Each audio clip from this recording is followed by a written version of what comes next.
In the summer of 1908, something unimaginable happened in Siberia. The morning was quiet. The sky was clear.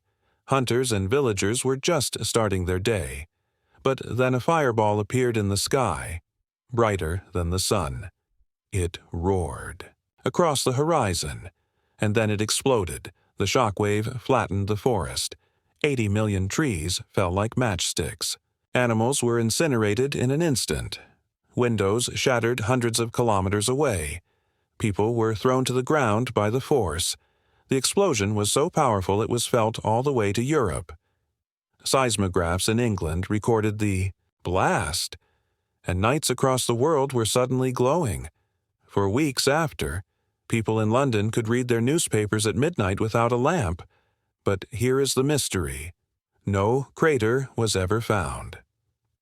When scientists finally reached the site years later, they found devastation, but no meteorite, no fragments, nothing that explained the explosion. It was as if the sky itself had burst open. Some believed it was a comet that disintegrated in the atmosphere.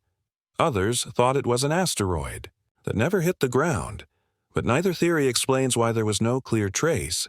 Even stranger, survivors reported glowing skies and strange lights for weeks.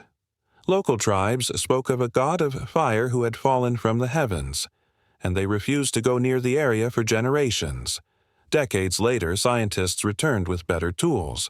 They found that trees at the center were standing upright but stripped bare. While trees all around were blown outward in a perfect circle, it looked like something had detonated just above the ground, like a nuclear bomb in midair. But this was 1908, decades before the first atomic explosion, and here is the chilling part.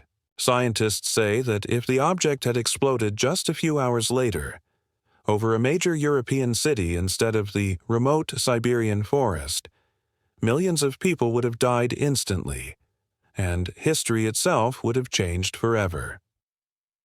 But some locals still whisper another story, that deep in the forest strange lights continue to appear at night, and that the land itself holds a secret no one dares to uncover. Follow for Part 2.